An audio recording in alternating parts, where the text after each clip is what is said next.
Secretary and everybody else, magsunod sila kung anong gusto ng tao. Dahil nga, bawal. Kaya kami mismo ang nagpa-print sa mga uniform, Thursday, na ayaw namin magkorupsyon.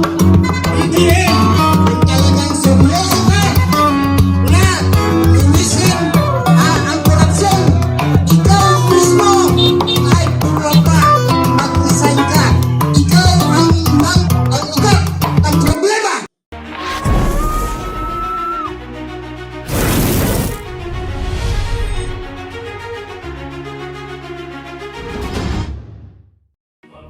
Alan Peter Cayetano, oy, ano yan, nakaka-relate tayo sa kanyang mga pinagsasabi dahil gaya natin, kinakaharap niya ang pambibintang, ang kasinungalingan na mula sa isang alam mo na wala sa hulog, walang pinagkatandaan at higit sa lahat bayaran. Bayaran. Oo. Pero bakit nga ba nila pinag-iinitan ang Taguig? Oo. At patungkol pa sa flood control. Okay. Can anyone here sa live, nakaranas na ba kayo na malakas ang pag-ulan? 5 oras na tuloy-tuloy ang ulan tapos nagbabaha sa Taguig. Wag na lang sa BGC wag na lang sa BGC, sa Taguig. Sa Taguig. Any area sa Taguig. Meron ba? Parang wala akong naranasan, wala akong narinig, wala akong naging experience kahit minsan.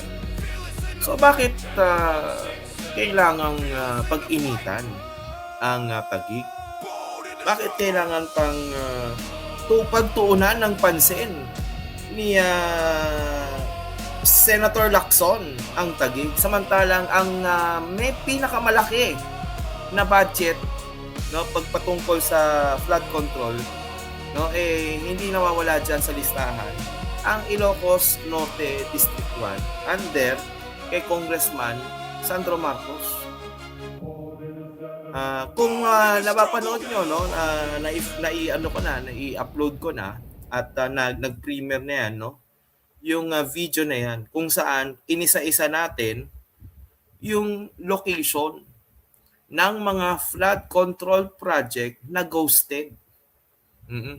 Na iisa lang ang lugar pero dalawa ang kontrata. At hindi buti sana kung parehas ang presyo, hindi. Oo, yung isa mas mataas, yung isa pinakamataas. Yung isa mataas, yung isa mas mataas. As kung susumahin mo, aabot-abot ng 40 million pesos. Tapos makikita mo dun sa sa drone shot, may awang yung wall, yung flood control project. Nag-overlap yung dalawang project, pero may awang sa gitna. Anong nangyari doon? O bakit hindi yan ang pagtuunan nyo ng pansin, Senator Lacson? Oo, gamitin nyo ang Blue Ribbon Committee. Bakit hindi nyo imbestigahan yung Ilocos Norte District 1 under kay Congressman Sandro Marcos? Hindi ba parang mas malaki yung area ng District 1, Ilocos Norte? At mas marami dihamak ang GHOST project, ang flood control project diyan sa Ilocos Norte District 1. Hindi ba?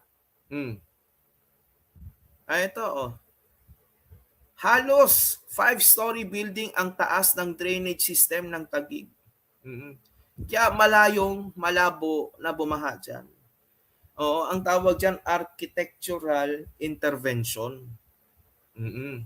Kung saan tao gamit ang kanyang knowledge, ang math, ang engineering, ibinilang kung gaano ba dapat gawin, gaano ba kalaki ang drainage system na gawin natin para sa area na to. Para hindi magbaha kung sakasakali umulan ng pagkalakas-lakas for 5 days. Merong tagasalo, may iipon at paunti-unti siyang lalabas. bakit pa rin tagig pa rin talaga pag-iinitan nyo, hindi ba? Bakit hindi yung yung Bulacan? Na tapunan ng pera. No, tapos sandamukal ng flood control project dyan, pero at the end of the day, nagbabaha sa Bulacan. Bakit? Sa Bicol, saan damakmak ang flood control project dyan? Nag-ghosted. Naka-geotag, bayad na. O, completed na. 90%, 97%. Isipin mo, completed 97%. Tapos fully paid. Bakit hindi yun ang unahin mo? Senator Lacson. Nandiyan dyan naman si Senator Tulfo. Pagtulungan nyo. Total, ikaw naman si Mr. Expose, hindi ba, Senator Lacson?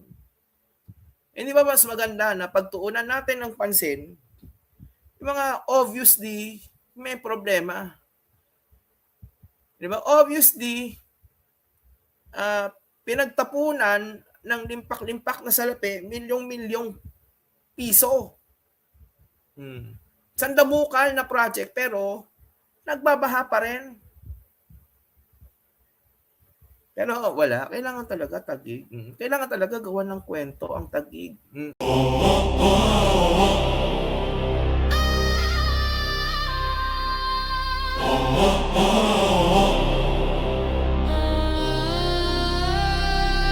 Channel 167, feel us in the fight. Channel 167, feel us in the fight. Channel 167, feel us in the fight. On EDSA for the nation, never backing down, brave, strong, never retreating, fights for what's right, never ignoring what's wrong, bold in the struggle, like God in the fight. Channel 167.